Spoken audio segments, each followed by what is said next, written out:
안녕하십니까. 지난 시간에 이어서 이번 시간에는 디누트와 웨일스 교회에 대해서 알아보겠습니다. 지난 시간에는 광야교회로 쫓겨나게 된 경위를 살펴보았습니다. 그러니까 어떻게 교회가 광야로 쫓겨나게 되었는가. 그런데 이번 시간에는 이번 시간부터는 광야교회가 어떻게 활동을 하고 있는지를 살펴보도록 하겠습니다. 첫 시간으로 웨일스 교회입니다. 자, 방골에 있던 영국에서 가장 유명한 수도원의 대수도원장으로 네이노츠 1세라는 사람이 있었는데, 그는 당시에 종교적 문제에서 그의 동족들에게 가장 큰 영향을 미치는 사람이었습니다. 어거스틴이 그에게 로마 교회의 모든 법에 복종하도록 재촉하였을 때 그는 다음과 같은 의미심장한 말로 그에게 대답하였다고 합니다.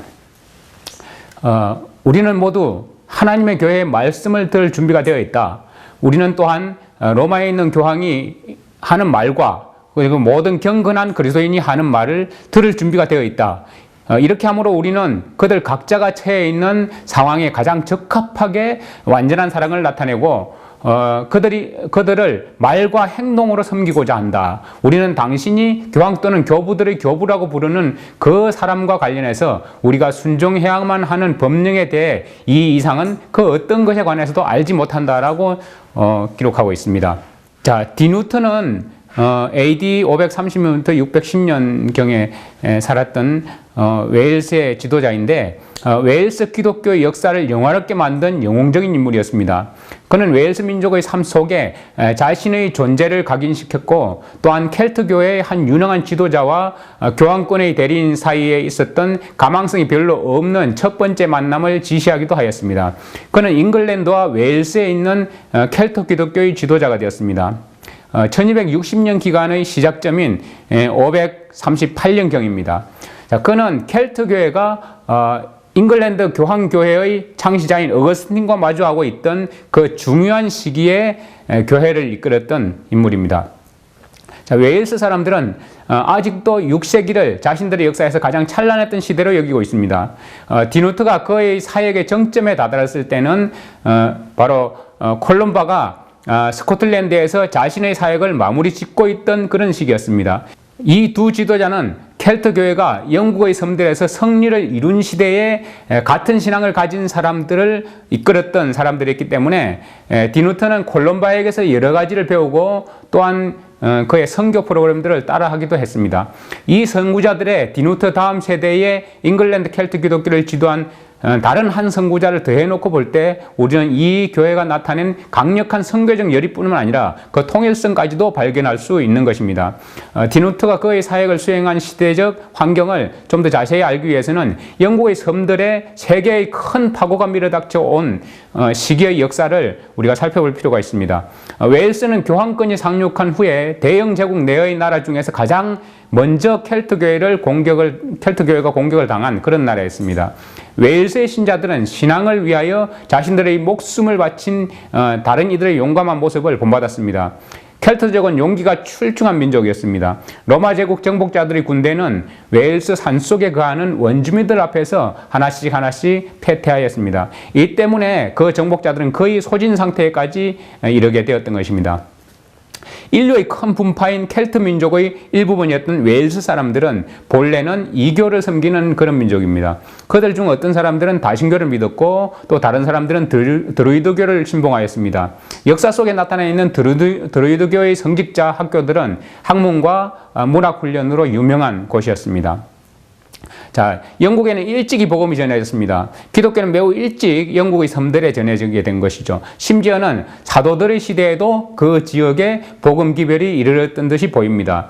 이에 관하여 모세임은 이렇게 기록하고 있습니다. 사도 중 한 사람이나 혹은 그들의 동료 중 어떤 사람이 영국을 방문하였는지 그 여부는 정확히 알 수는 없지만 그 가능성은 충분히 있다라고 기록하고 있습니다. 주 223년경에 살았던 오리겐이라는 사람은 영국에 관하여 다음과 같이 말하고 있습니다. 영국이 그리스도께서 오시기 전 한 하나님을 섬기던 때가 있었는가? 무엇 사람들은 어떠한가? 온 세상은 하지만 지금 교회를 통하여 모든 사람이 이스라엘의 하나님을 찾는다라고 이제 그 당시에 모든 사람이 이스라엘을 찾고 있었다라는 기록을 하고 있는 거죠. 영국이 로마 제국의 지배하에 놓여 있던 400년의 기간 동안 그곳에 살던 복음을 따르는 사람들은 로마 교회의 교권이나 그 화려한 의식에 관하여서 아는 바가 전혀 없었습니다. 그들은 그저 사도교회의 단순한 신앙만 실천하였습니다. 영국인들에게 최초로 복음을 전한 것은 로마 교회가 아닌 여전히 원시 기독교의 신앙을 유지하고 있던 소아시아의 형제들이었습니다. 디노트가 가진 신앙과 같은 신앙을 소유하고 있던 콜룸바누스는 그의 교회가 다름 아닌 예수님과 사도들의 가르침을 받아들였다고 선언하고 있습니다. 따라서 후에 있었던 교황권 지도자들과의 갈등에서 볼 때 영국의 교회는 교황권의 교회가 아닌 사도적 교회였음이 분명합니다. 로마가 고트족에 의해 침공과 강탈을 당한 사건은 잉글랜드와 웨일스의 켈트 교회에 위기를 가져왔습니다. 이것은 로마 제국의 방어 전략 때문에 로마 제국의 군대는 영국이 멸망하도록 내버려 둔 채 적시 철수해서 로마에서 가까운 대륙에 주둔하라는 명령이 내려져서 그곳에 이 급격한 변화가 초래되게 되었기 때문입니다. 적시로 이제 스코틀랜드로부터는 사나운 픽토족이, 그리고 스칸디나비아부터는 섹슨족이 천내로 와서 그 섬을 휩쓸어 버렸습니다. 또한 449년경에 앵글로 섹슨족이 파도처럼 침공해 들어올 때는 그 이방인들, 영국 사람들에 대한 자신들의 적개심을 영국 교회를 향한 격정적으로 표출을 하게 된 것입니다. 마침내 이제 영국 해협으로부터 스코틀랜드 국경 지역에 이르는 지역을 이교가 지배하게 되어버렸습니다. 웨일스인들만 자신들의 위치를 고사할 수 있었습니다. 자, 앵글로 섹슨족은 한 걸음 한 걸음 잉글랜드를 정복하고 그 땅을 안정시켜 나갔습니다.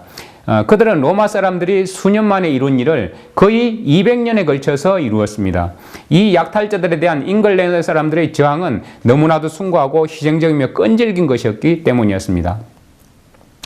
자, 이탈리아나 스페인은 대규모의 인구이동 때문에 정복된 곳입니다. 하지만 잉글랜드에 대한 정복은 한 걸음 한 걸음 차근차근 이루어진 일이었습니다. 침략자들을 맞서 싸운 사람들은 전사들인 동시에 실제로는 농부였고, 그리고 목수의 일을 하는 그런 사람들이었습니다. 하지만 이교의 침략자들이 그 땅을 차지해버리고 말았습니다. 기독교의 교회들은 파괴되거나 이교의 신전으로 바뀌었습니다. 하지만 잉글랜드가 이처럼 투쟁의 시기를 보내고 있는 동안에도 아일랜드에서는 켈트 기독교가 그 세력을 확장하며 더욱 강하게 성장해가고 있었습니다. 이제 프랑스 혁명이 어떻게 앵글로 섹슨족에 영향을 미쳤는지, 이교도인 앵글로 섹슨족이 켈트 교회를 압박하여 그 교회를 웨일스로 몰아내고 있는 동안에 프랑스에서는 대영 제국 전체에 영향을 미친 한 혁명이 발생하였습니다. 그리스도인인 비시고토족이 차지하고 있던 프랑스 남부의 비옥한 땅을 탐내던 이교도인 프랑크족은 로마의 주교와 로마 황제의 강력한 지원 아래 로마 교회로 정치적 개종을 하였습니다. 프랑크족은 508년에 비시고트족을 정복하였습니다. 이 일로 인해서 그들의 새로운 종교는 프랑스에서 가장 지배적인 종교가 되었습니다. 또한 그들의 정치적 개종은 잉글랜드에서 벌어질 유사한 사건의 전조가 되었던 것이죠. 골지방에서 일어난 잉글랜드를 정복한 앵글로 섹슨족이 이미 여러 동맹체의 연합된 체제가 되어 있었습니다. 그런 후에 마침내 일반적으로 헵타르키라고 불리는 7 왕국이 형성되었습니다. 이 7 왕국 중에 켄트 왕국이 초창기의 선도적 역할과 로마 교회의 관계로 인해서 가장 크게 주목을 받았습니다. 자, 그 당시 560년부터 616년에 있었던 켄트의 왕 프랑크의 천주교도 왕의 딸인 베르타르와 혼인한 에델베르트라는 왕이 있었습니다. 이 일은 교황권에게 아주 강력한 이점으로 작용하였는데, 왜냐하면 이 열성적인 공주가 골과 이탈리아라는 강력한 나라들 뿐만 아니라 그 황제가 교황과 동맹을 맺고 있던 동로마 제국의 지원까지도 받고 있기 때문이었습니다. 베르타는 그녀의 지도 신부가 잉글랜드로 함께 간다는 조건으로 이혼에 동의하였습니다. 이렇게 정략 결혼이 이루어진 것이죠. 자, 이제 그런 상황에서 이 어거스틴이 영국에 상륙한 사건은 아주 굉장한 역할을 하게 되는 것입니다. 어거스틴과 그의 수도사들이 그 섬에 상륙했을 때 약 597년경입니다. 그곳의 정치적 상황은 그들에게 유리한 상태에 놓여 있었습니다. 교황권은 200년 동안이나 대브리튼의 전역에서 우위를 점하고 있던 사도적 기독교에 침투하고자 애써오고 있던 상황이었습니다. 교황권은 북부 이탈리아에서 거짓 진술과 무력을 통해서 그에 반대하는 복음주의자들을 박해해오고 있었습니다. 그들은 대브리튼에 있던 유사한 조직에 대해서도 그와 같은 정오심을 나타냈습니다. 마침내 교황권은 그 땅에서 자기 편을 발견하게 되었습니다. 게르만계인 앵글로 섹슨족은 이전에 그들의 침입에 관하여 불굴의 저항을 펼쳤던 켈트계 브리트 사람들을 매우 혹독히 다루었습니다. 이제 교황권이 품고 있던 종교적 정오심이 앵글로 섹슨족의 인종적 정오심과 연합하게 된 것입니다. 자, 그러면 어거스틴이 도착해서 무슨 일을 했을까요? 어거스틴은 도착하자마자 곧바로 켄트의 중심지인 켄터베리로 갔습니다. 그와 그의 동료는 마법의 힘이 아닌 신성의 거룩한 능력을 갖추고 은십자가를 자신들의 표상으로 내세우고 널빤지에 그려진 우리 주님의 모습을 들고 호칭 기도를 하며 가까이 다가왔다고 기록하고 있습니다.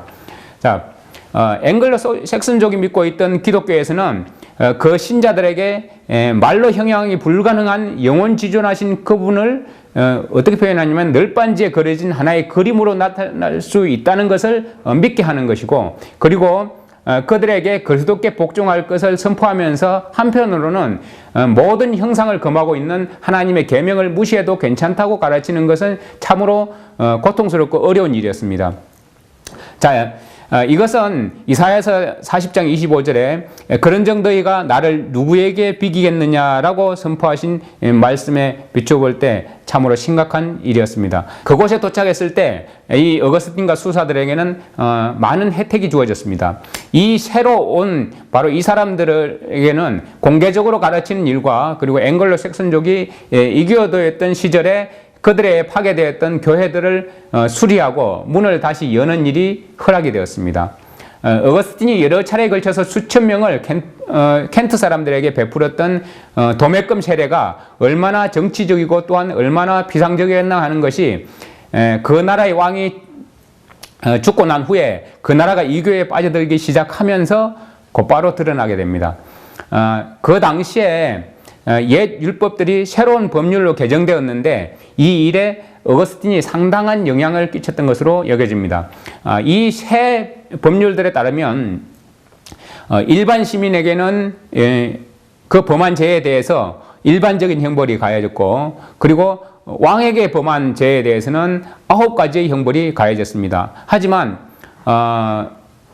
이 주교들에 대해서 범한 죄에 대해서는 11가지의 형벌이 가해졌고, 교회의 건물에 대한 범죄에 대해서는 21가지의 형벌이 가해졌습니다. 자, 그리고 이제 정략 결혼들이 그 뒤를 줄이게 됩니다. 자, 이와 관련해서 이전에 설명한 프랑크의 천주교도 왕의 딸인 베르타와 켄트 왕 에델베르트가 정략 결혼을 하였었고, 어거스틴이 행한 것 중에 또 가장 성공적인 경우는 아마도 천주교도 공주인 에텔베르트의 딸 에텔베르크와 그리고 노튼버리아에 통치하고 있던 이교도 왕 에드윈 사이에 이루어진 혼인일 것입니다. 그리고 후에 이루어진 에텔베르트의 손녀로 천주교도였던 엠플레트와 에드윈의 손자로 노튼버리아의 왕이 된 그 오스이라는 왕 사이의 혼인이 매우 성공적인 경우에 속합니다. 오스이는 그의 선왕이며 덕망이 높은 아버지였던 오스왈드 왕의 영향을 받아서 브리튼족의 신앙을 용인해 주었던 인물이었습니다. 그의 아버지 오스왈드는 이오나에 위치한 콜룸바의 학교에서 생도로 훈련을 받은 적이 있었습니다. 자, 베르타와 에텔베르크 그리고 엠플레트, 이 셋은 로마의 혼인 정책을 명백히 보여주는 예들이라고 할 수 있습니다. 로마 교회는 이 천주교도 공주들을 그들이 정복하기 원하는 나라의 통치자들과 혼인케 함으로 그 나라들이 갖고 있던 신앙을 전복시켜 나갔습니다. 자, 이 셋 중에 엠플레트가 결과적으로 볼 때 가장 큰 영향력을 발휘하였습니다. 그녀의 남편인 노र्थum브리아의 왕 오서이의 마음을 켈트 교회로부터 온전히 돌려놓았기 때문입니다. 자, 이 오서이 왕은 왕위에 오른 후에 숭고했던 자신의 아버지의 발자취를 따라서 10년 동안이나 켈트 교회를 신봉하고 있었습니다. 그러나 그 이후에는 변절하게 된 것이죠. 자, 이 웨일스의 영웅 이야기를 한번 보겠습니다. 웨일스의 아스왕에 관련해서인데요. 이 웨일스의 영웅이었던 아스왕에 관해서는 아주 수많은 이야기가 전해져 내려오고 많은 전설들이 있습니다. 그에 관해서는 많은 오해와 잘못된 거짓 꾸며낸 이야기들이 많이 붙어 있습니다. 그는 자신의 나라에서 미국의 조지 워싱턴처럼 여겨졌던 그런 인물이었습니다. 아서는 앵글로색슨족을 자기 나라에서 몰아내기 위해서 수많은 격렬한 전투를 치렀음이 분명합니다. 그는 분명 브리튼 교회를 보호하기 위해서 보내진 주님의 검이었습니다. 그는 전투에서 승리를 하였을 뿐 아니라 교회를 건축하고 수리하는 일에도 열심을 다하였습니다. 자, 이에 관해서 역사가 기브스는 다음과 같이 기술하고 있습니다. 브리튼의 그 어떤 이름도 아서 앞에서 그 빛이 흐려진다. 그는 남부 웨일스에 있는 실루리아의 왕자로 태어나서 후에 웨일스의 왕으로 선출된 인물이었다. 가장 신뢰할 만한 기술로는 그는 12차례의 연속된 전투에서 북쪽의 앵글로색슨족과 서쪽의 섹슨족을 물리쳤다. 하지만 그는 만년에 그 백성의 배은망덕과 가정적 불행으로 큰 고통을 당하였다라고 기록하고 있습니다. 아스왕의 시대로부터 어거스틴이 도착할 때까지의 시기 동안에 있던 켈트교회의 빛나는 성장은 교황교회에 상당한 염려를 안겨주게 됩니다. 자, 에브라드 박사는 교황 그레고리 1세에 관해서 이렇게 기록하고 있습니다. 로마의 영향권에서 벗어나 있던 브리튼의 아일랜드의 교회가 이미 존재해 있었으며 브리튼의 섬들에서의 선교 활동도 이미 행해지고 있었다. 그는 어거스틴을 그곳으로 보내면서 그에게 브리튼 교회의 모든 주교를 관할할 수 있는 권한을 주었다. 교황 그레고리가 이제 어거스틴을 브리튼의 주교들과 그곳의 천주교도들을 담당하는 대주교로 임명했다는 사실은 바로 교황이 그곳에서의 켈트 교회의 멸절을 멸망시킬 것을 계획하였음을 보여주는 것입니다.